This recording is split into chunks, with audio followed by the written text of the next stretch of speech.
Hello all, welcome back to channel. In our previous video we were talking about the IP and these things. Today we'll discuss about the DNS, domain name service or domain name server. So what is the domain name server? So before understanding the domain name, we will understand how machine is working. For every server or every machine or every device over a network, okay, for that machine, device or anything which is connected to network, it's easy to work on a numeric code like IPs we are having. And for humans, it is hard to remember the IP because IP is having different value, numeric code, and with the single numeric code it will get changed. So for human, it's easy to remember the alphabets or a name. So here's come the DNS because we are not able to remember all the IP. If I tell you post name I remember this IP or remember daily study. So it will be easy to remember daily study instead of remembering this. Okay. Like if I tell you google.com, so it is easy to remember. But if I give you IP like dnslookup.com, so if I give you this IP 142.250.183.144, it is hard to remember for yourself. Or if I give you this one, this will be much harder to remember.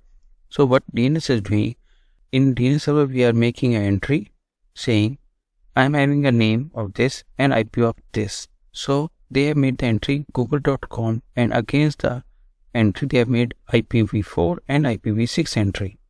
So whenever someone hits the google.com, it will DNS help that machine. Okay, against the google.com I am having IPv4 is this, IPv6 is this, which one you want, and it provide the IP to that device, and then device take that IP and work on that. Like google.com is resolving like this. We'll go in a browser, we'll see this IP. See, Google page is open. We'll go much, DNS lookup, we'll go Yahoo.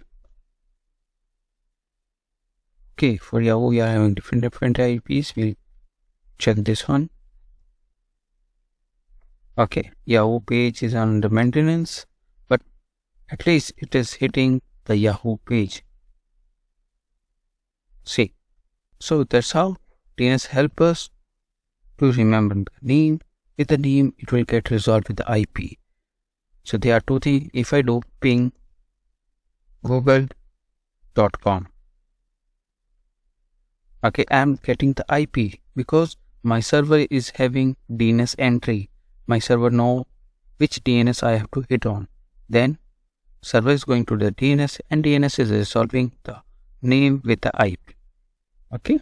But if I go to my different machine where we are having these IPs, we'll do DNS lookup google.com.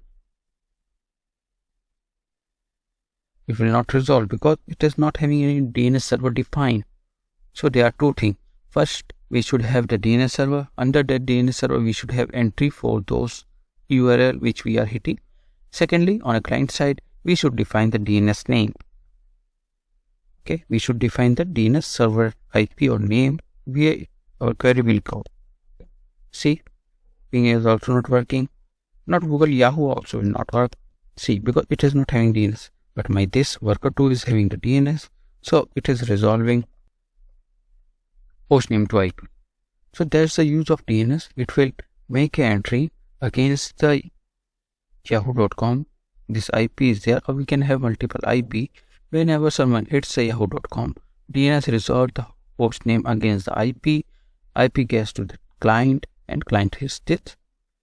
So that's how it works. The complete DNS. In upcoming video, we will see how to set the DNS as a client, and on the client what we have to make. If we are having a DNS server, we will define in one file. If we are not having DNS server, how we can make a local entry which will get resolved. Okay. Hope your points are clear. If you are still having any question or query, use the comment box. Keep learning. See you in the next video. Bye bye.